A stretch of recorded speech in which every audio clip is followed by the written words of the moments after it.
ಟಿವಿ9 ನಿರಂತರ ವರದಿಯ ಒಂದು ಬಿಗ್ ಇಂಪ್ಯಾಕ್ಟ್ ಏನಿದೆ, ದರ್ಶನ್ ಮತ್ತು ಟೀಮ್ ಬೇರೆ ಜೈಲಿಗೆ ಶಿಫ್ಟ್ ಸಾಧ್ಯತೆ.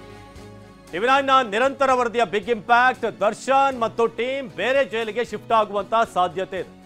ಇದು ಸಂಜೆ ವೇಳೆಗೆ ಬೇರೆ ಜೈಲಿಗೆ ಶಿಫ್ಟ್ಗೆ ಚಿಂತನೆ ನಡೀತಿದೆ. ನಿರಂತರವಾಗಿ ಸುದ್ದಿ ಪ್ರಸಾರ ಮಾಡಿದ್ದ ಟಿವಿ9 ಸುದ್ದಿ ಪ್ರಸಾರದ ಬೆನ್ನಲ್ಲೇ ಅಧಿಕಾರಿಗಳ ಚಿಂತನೆ ಆಗ್ತಿದೆ. ಈಗಾಗಲೇ ಒಂದಷ್ಟು 7 ಅಧಿಕಾರಿಗಳನ್ನ ಸಸ್ಪೆಂಡ್ ಮಾಡಿದ್ದಾರೆ. ಇದರ ಜೊತೆಗೆ ಈಗ ಶಿಫ್ಟ್ ಮಾಡೋ ಬಗ್ಗೆ ಕೂಡ ಚಿಂತನೆ ನಡೀತಾ ಇದೆ.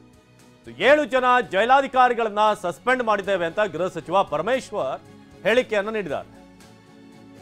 ಟಿವಿ9 ನಿನ್ನೆಯಿಂದ ನಿರಂತರವಾಗಿ ಸುದ್ದಿ ಪ್ರಸಾರ ಮಾಡ್ತಾ ಬರ್ತಾ ಇದೆ. 7 ಜನ ಜೈಲಾಧಿಕಾರಿಗಳು, ಜೈಲರ್ ಶರಣಬಸವ ಅಮೀನಗಡ ಹಾಗೆ ಪ್ರಭು ಖಂಡೇವಾಲ್ ಇವರನ್ನ ಅಮಾನತುಗೊಳಿಸಲಾಗಿದೆ. ಪ್ರಭು ಖಂಡ್ರೆ, ಅಸಿಸ್ಟೆಂಟ್ ಜೈಲರ್ಸ್ ತಿಪ್ಪೇಸ್ವಾಮಿ ಇವರೆಲ್ಲರನ್ನೂ ಕೂಡ ಈಗ ಸಸ್ಪೆಂಡ್ ಮಾಡಲಾಗಿದೆ ಅಂತ ಗೃಹ ಸಚಿವರು ಹೇಳಿದರು. ಶ್ರೀಕಾಂತ್ ತಲವಾರ್, ಹೆಡ್ ವಾರ್ಡರ್ ವೆಂಕಪ್ಪ, ಒಟ್ಟು 7 ಜೈಲಾಧಿಕಾರಿಗಳನ್ನ, ಸಂಪತ್ ಕುಮಾರ್, ವಾರ್ಡರ್ ಬಸಪ್ಪ ತೇಲಿ ಅವ್ರನ್ನ ಸಸ್ಪೆಂಡ್ ಮಾಡಲಾಗಿದೆ. ಒಂದೊಂದಾಗಿ ನೋಡ್ತಾ ಹೋಗೋಣ. ಟಿವಿ9ನ ಇಂಪ್ಯಾಕ್ಟ್ ಇದು. 7 ಜೈಲಾಧಿಕಾರಿಗಳನ್ನ ಸಸ್ಪೆಂಡ್ ಮಾಡಲಾಗಿದೆ. ನಂಬರ್ 1 ಶರವಣ ಜೈಲರ್, ಈತನನ್ನ ಈಗ ಸಸ್ಪೆಂಡ್ ಮಾಡಿರುವಂತಹ ಮಾಹಿತಿ ಸಿಗ್ತಾ ಇದೆ. ಸ್ವತಃ ಪರಮೇಶ್ವರ್ ಅವರೇ ಈ ವಿಚಾರವನ್ನು ಹೇಳಿದ್ರು.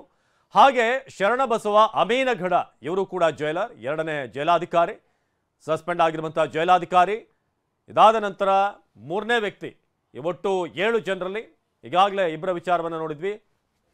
ಸೊ ಟಿವಿ9 ಇಂಪ್ಯಾಕ್ಟ್ ಏನಿದೆ ಇದು, ಪ್ರಭು ಖಂಡೇವಾಲ್ ಜೈಲರ್, 7 ಜೈಲಾಧಿಕಾರಿಗಳನ್ನ ಸಸ್ಪೆಂಡ್ ಮಾಡಲಾಗಿದೆ. ಹಾಗೆ 7 ಜೈಲಾಧಿಕಾರಿಗಳಲ್ಲಿ ಕೆಲವರು ಜೈಲರ್ಗಳು, ವಾರ್ಡರ್ಗಳು, assistant jailer LS Tippeswamy, assistant jailer 4ನೇ ವ್ಯಕ್ತಿ. ಸೊ ಇವರನ್ನು ಕೂಡ, ಈ ಅಧಿಕಾರಿಯನ್ನು ಕೂಡ, ಇವರೆಲ್ಲರ ಬೇಜವಾಬ್ದಾರಿತನದಿಂದ ರಾಜಾರೋಷವಾಗಿ ಅಲ್ಲಿ ಖೈದಿಗಳು ರೆಸಾರ್ಟ್ ವಾಸ್ತವ್ಯ ಮಾಡ್ತಿದ್ದಾರೆ. ಈಗ ಶ್ರೀಕಾಂತ್ ತಲವಾರ್ ಅಸಿಸ್ಟೆಂಟ್ ಜೈಲರ್, ಈತನನ್ನು ಕೂಡ ಈಗ ಸಸ್ಪೆಂಡ್ ಮಾಡಲಾಗಿದೆ. ಒಟ್ಟು 7 ಜೈಲಾಧಿಕಾರಿಗಳು. ಸೊ ಬೆಂಗಳೂರಿನಲ್ಲಿ ಗೃಹ ಸಚಿವ ಡಾಕ್ಟರ್ ಜಿ ಪರಮೇಶ್ವರ್ ಈ ಮಾಹಿತಿಯನ್ನು ನೀಡಿದರು. ಹಾಗೆ ವೆಂಕಪ್ಪ ಮೂರ್ತಿ, ಈತ ಹೆಡ್ ವಾರ್ಡರ್, 7 ಜೈಲಾಧಿಕಾರಿಯನ್ನು ಏನು ಸಸ್ಪೆಂಡ್ ಮಾಡಿದ್ದಾರೆ. ಅದರಲ್ಲಿ 6ನೇ ವ್ಯಕ್ತಿ, 6ನೇ ಅಧಿಕಾರಿ ವೆಂಕಪ್ಪ ಹೊರ್ತಿ. ಸೊ ಆತನ ಒಂದು ಕೆಲಸಕ್ಕೂ ಕೂಡ ಈಗ ಸಸ್ಪೆನ್ಷನ್ ಬಿದ್ದಿದೆ. ಇನ್ನು ಕೊನೆಯದಾಗಿ ಸಂಪತ್ ಕುಮಾರ್ ಕಡಪಟ್ಟಿ, ಹೆಡ್ ವಾರ್ಡರ್, ಈತನನ್ನು ಕೂಡ, ಇವರೆಲ್ಲರೂ ಕೂಡ ನಿನ್ನೆ ಆಗಿರುವಂತಹ ಈ ಲ್ಯಾಪ್ಸ್ಗೆ ಅಥವಾ ಲೂಪ್ ಹೋಲ್ ಏನಾಗಿದೆ ಇದಕ್ಕೆ ಕಾರಣಕರ್ತರು ಅನ್ನೋದು ಗೊತ್ತಾಗಿದೆ.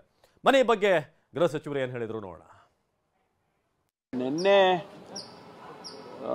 ಸುಮಾರು 4:15 ಗಂಟೆಗೆ ನನಗೆ ಸುದ್ದಿ ಬಂತು, ಈ ರೀತಿ ಪರಪ್ಪನ ಅಗ್ರಹಾರದಲ್ಲಿ ಜೈಲಿನಲ್ಲಿ ದರ್ಶನ್ ಅವರು ಮತ್ತು ಅವರ ಜೊತೆಯಲ್ಲಿ ಇನ್ನೂ 3 ಜನ ಟೀ ಕುಡ್ಕೊಂಡು ಭಾಳ ಆರಾಮಾಗಿ ಇದ್ದಾರೆ ಅನ್ನುವಂಥ ಒಂದು ಫೋಟೋ ಕೂಡ ವೈರಲ್ ಆಗ್ತಾ ಇತ್ತು. ತಕ್ಷಣ ನಾನು DG ಅವರಿಗೆ ಮಾತನಾಡಿ, DG ಪ್ರೆಸೆನ್ಸಿಗೆ ಮಾತನಾಡಿ, ಸಂಬಂಧಪಟ್ಟ ಅಧಿಕಾರಿಗಳನ್ನ ಅಲ್ಲಿಗೆ ಕಳಿಸ್ಕೊಟ್ಟು ಎಲ್ಲ ತನಿಖೆ ಮಾಡಿದ್ದೇವೆ. ತನಿಖೆ ಮಾಡಿ ಸುಮಾರು ಒಂದು ರಾತ್ರಿ 1 ಗಂಟೆವರೆಗೂ ಎನ್ಕ್ವೈರೀಸ್ ಎಲ್ಲ ಮಾಡಿದ್ದಾರೆ. 7 ಜನ ಅಧಿಕಾರಿಗಳನ್ನು ಈಗ ಸಸ್ಪೆಂಡ್ ಮಾಡಿದ್ದಾರೆ. ಒಂದು Sharavana jailers Sharanabasava Amingad, Prabhu S Khandelwal, assistant jailers LS Tippeswamy, Shrikant Talwar, Tippeswamy LS Tippeswamy, Shrikant Talwar, ಇವರಿಬ್ಬರು ಜೈಲರ್, ಇದು sub assistant jailer. Head warders Venkappa Korti, Sampath Kumar Kadapatti, warder Basappa Teli, ಇವರಿಷ್ಟು ಜನರನ್ನ ಸಸ್ಪೆಂಡ್ ಮಾಡಿದ್ದೇವೆ. ನಿನ್ನೆ